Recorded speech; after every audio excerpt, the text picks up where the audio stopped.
लोणंद येथील शरद कृषी प्रदर्शनाला सुरुवात झाली आहे आणि आता जर पाहिलं तर या ठिकाणी कृषी प्रदर्शनात या ठिकाणी विविध शेतीविषयक वस्तू ज्या आहेत ते या ठिकाणी ठेवण्यात आलेल्या आहेत।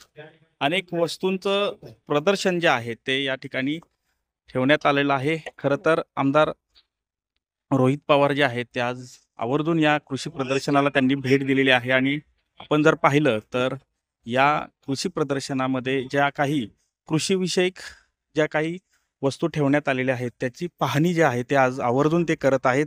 आपण जर पाहिलं तर अनेक कृषीविषयक वस्तू ज्या आहेत त्या या ठिकाणी जवळपास 250 स्टॉल जे आहेत ते या ठिकाणी लावण्यात आलेले आहेत आणि याची पाहणी जी आहे त्या सध्या ते करत आहेत आणि याची माहिती या ठिकाणी ते आवर्जून जाणून घेत आहेत।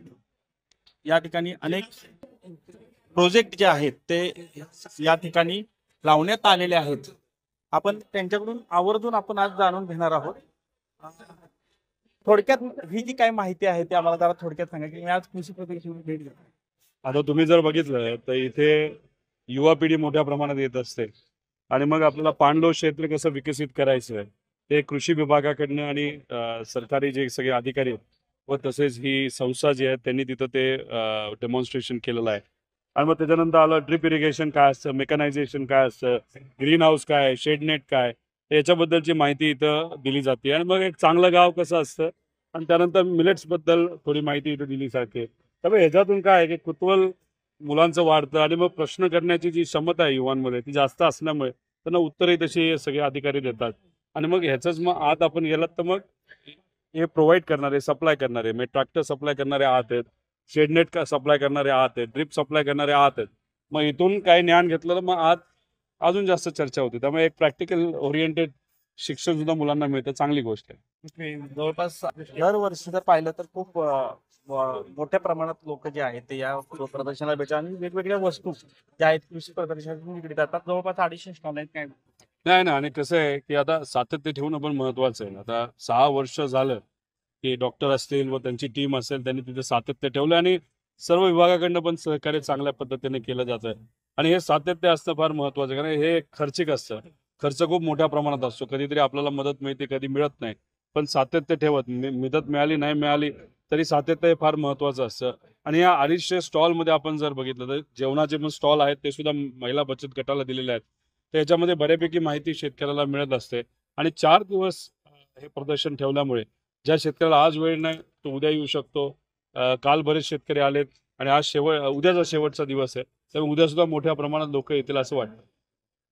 दादा एक थोडे राजकीय पण प्रश्न आहेत। एक निवडणूक आयोगाला जे नोटीस आलेले आहे केंद्र सरकार असेल किंवा आता महाराष्ट्र निवडणुकाला जवळपास 6 नंतर 76 लाखात जवळपास मतदान झालेलं आहे विधानसभेमध्ये, काय सांगेल? एक तर हायकोर्टचं मी अभिनंदन करतो की त्यांनी याच्यामध्ये लक्ष घातलेलं, कारण इलेक्शन कमिशन समोर आम्ही डोकं फोडून त्या ठिकाणी आता थकलेलो आहे। त्यामुळे आता कोर्टाने सांगितल्यानंतर इलेक्शन कमिशनकडे पर्याय नाही की 6 नंतर 75 लाख मतदान अचानक कसं वाढले। आम्ही खरं तर हायकोर्टला अशी विनंती करणार आहोत की मतदान होत असताना काही CCTV कॅमेरा ठेवण्यात आले होते, कोण कोणाला मतदान करतं हे कळत नाही, पण किती लोक आले हे मात्र आपल्याला कळतं। कारण का अनेक लोकांची शंका आहे की 100 मतदान झाल्यानंतर 10 मतदान मशीनलीच प्रोग्रामच्या पद्धतीने तिथे केलेलं आहे आणि ते 10च्या 10 हे सत्तेत जे लोक आहेत भाजप आणि मित्रपक्ष त्यांना तिथे केलेलं आहे। त्यामुळे ही जी शंका आहे त्याचं निरसन सुद्धा होण्याची जरूरत आहे, कारण लोकशाहीमध्ये शंका असणं हे योग्य नाही। हायकोर्ट पुढाकार घेतं, त्यांचं अभिनंदन करतो, पण लवकरात लवकर निर्णय सुद्धा मिळाले पाहिजे। हे जर प्रलंबित राहत गेलं नाही तर पुढे गेलं तर आता लोकल बॉडी इलेक्शन सुद्धा आहेत, त्यामुळे त्याच्यामध्ये सुद्धा अनेक लोकांमध्ये शंका आहे। त्यामुळे लवकर याबद्दल निर्णय घेऊन पुढे जाण्याची जरूरत आहे। अंजली दमानी यांनी जे काही भ्रष्टाचाराचे पुरावे सापडलेले आहेत त्याबाबत त्यांना राजीनाम्याची मागणी करत आहेत मुंडेंच्या बाबत, काय? आता धनंजय मुंडेंनी भ्रष्टाचार केला नाही केला हे तर आता आपल्याला पुरावे बघितल्यानंतर त्या ठिकाणी कळेल। फक्त आमच्या सगळ्यांचं मत आहे की नैतिकता कुठेतरी दाखवण्याची जरूरत आहे। जेव्हा आरोराबांवर एका हिंदी शब्दामुळे लोकांनी आक्षेप घेतला, लगेच त्यांनी राजीनामा नैतिकता दाखवून तिथं केला। अजितदादांनी केला, विलासराव देशमुख साहेबांनी केला। आता अजितदादा तर त्यांच्या मुंडे साहेबांच्या पक्षाचे नेते आहेत, त्यांनी त्यावेळेस नैतिकता दाखवली, तर आज जी व्यक्ती म्हणजे जो कराड आहे त्यांनी मर्डर केला अशी आता चर्चा नाही तर पुरावे त्या पद्धतीचे आपल्याला मिळायला लागले. त्यांनी भ्रष्टाचार केला अशी चर्चा आहे. याच्यात जर कराडवर शंका घेतली जाते आणि तो जर धनंजय मुंडेचा निकटवर्गीय असेल तर मला असं वाटतं की नैतिकता आज धनंजय मुंडेंनी दाखवून माघार घेऊन राजीनामा देऊन बाजूला राहावं. जोपर्यंत पारदर्शक तिथं तपास होत नाही पण नैतिकता दाखवण्यासाठी धाडच लागतं ते कदाचित त्यांच्यामध्ये नाही असं आपल्याला जाणवायला लागलेलं आहे. बीडमधील प्रशासकीय मान्यतांची यामध्ये चौकशी होणार आहे. त्याबाबत काय सांगाल की 2 वर्षात जी काही नियोजनाची समितीत जी काही कामं झालेली याबाबत त्यामध्ये पालकमंत्री पण ते होते. 2 सोडा गेले 5 वर्ष मागे जाण्याची जरूरत आहे. आपण त्याच्यामध्ये लक्ष देण्याची जरूरत आहे की कुठं किती काय. म्हणजे अ पासून ब असा रस्ता असेल तर अ ब वर 5 कोटी रुपये टाकले आणि ब आणि अ वर परत एकदा 5 कोटी टाकले. 2 कोटीचं काम केलं मग 8 कोटी गेले कुठे. कुठल्या कॉन्ट्रॅक्टरला कामं मिळाली, ठराविक कॉन्ट्रॅक्टरलाच कामं का मिळाली, नातेसंबंधालाच कामं का मिळाली आणि याच्यामागे कर्णधार कराड होता का याची सगळी शहानिशा करण्याची जरूरत आहे. त्यामुळे पूर्ण 5 वर्ष मागे जाऊन आपल्याला हे बघण्याची जरूरत खऱ्या अर्थाने आहे. मुख्यमंत्री देवेंद्र फडणवीस वर्षा बंगल्यावर अजूनही गेलेले नाहीत आणि वेगवेगळ्या अंधश्रद्धेच्या चर्चा ज्या आहेत त्या भागामध्ये वर्षा बंगल्याच्या बाबत दुर्दैव असं अंधश्रद्धेची चर्चा होते. माझं एक मत आहे की देवेंद्र फडणवीस साहेबांनी आता दाखवून द्यावं की पुरोगामी महाराष्ट्राचे ते मुख्यमंत्री आहेत आणि हे जी काही चर्चा सुरू आहे ती चर्चा बाजूला सारून उद्याच तिथं जाऊन वर्षावर राहण्याची कुठेतरी त्यांनी पुढाकार घ्यावा अशी विनंती करतो. कारण का तिथं काय केलं होतं ते कदाचित त्यांनाच माहिती आहे. सत्तेत ते होते. कशा पूजा झाल्या, कसल्या पद्धतीच्या पूजा झाला, मग ती पूजा सकाळी झाली का रात्री झाली का 24 तास चालू होती, मग अजून काही बळी दिला गेला का, ह्या सगळ्या गोष्टी त्यांना माहिती असतील. आणि ह्या गोष्टींमुळे जर पुरोगामी महाराष्ट्राचे मुख्यमंत्री ते जात नसतील तर हे योग्य नाही.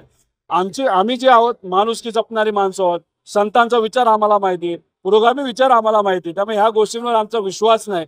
जर आमच्या विचाराचा एखादा व्यक्ती तिथं असता तर सगळ्या गोष्टी बाजूला सारून तिथे राहायला गेले असतील. पण आता देवेंद्र फडणवीस साहेब का जात नाही हे खरंच त्यांना विचारण्याची जरूरत आहे. सांगा शेवटचा प्रश्न आहे, महाराष्ट्र केसरी बाबत तुमचं काय मत आहे? यामध्ये जे काही झाला निकालाच्या बाबत काय? एक तर दुर्दैवी घटना घडली, त्याच्यामध्ये जो काही निकाल लागला तो योग्य नाही. आणि याच्यात जर आपण बघितलं तर जिथं कुस्ती खेळली जाते तिथं सगळे नेते आपल्याला दिसत होते. नेते उशिरा येत असेल तर काही कुस्त्या पुढे ढकलण्यात आल्या.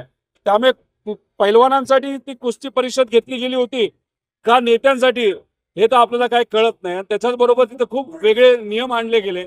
खऱ्या अर्थाने अन्याय हा कुस्तीवर झाला आहे आणि तो अन्याय दूर करायचा असेल तर कर्जत जामखेडमध्ये आम्ही तयार आहोत.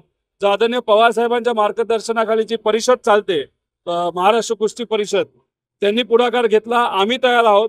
मार्च अखेरपर्यंत खऱ्या अर्थाने पैलवानांसाठी आपण तिथं महाराष्ट्र केसरी घेऊया.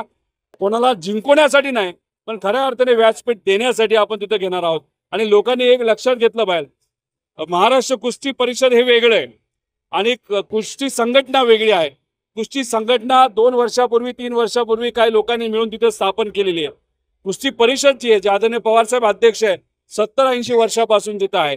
आणि जे अहिल्यानगरमध्ये घडलं तिथं जे सर्व महाराष्ट्र केसरी पूर्वीचे झालेत त्यांना मान सन्मान नाही, बसण्याची व्यवस्था नव्हती, कोण कुठं उभं राहिले हे कुठेही तिथं काय कळत नव्हतं. त्यामुळे खऱ्या अर्थाने कुस्तीवर अन्याय झालेला आहे. आता तो दूर करायचा असेल तर आम्ही तयार आहोत. कुस्ती परिषद आम्हाला परवानगी दिली तर.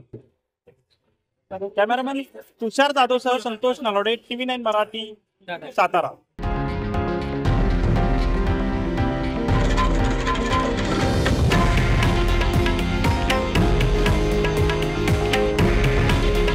हे आहे देशातील नंबर 1 न्यूज नेटवर्क आणि आपण पाहत आहात TV9 मराठी.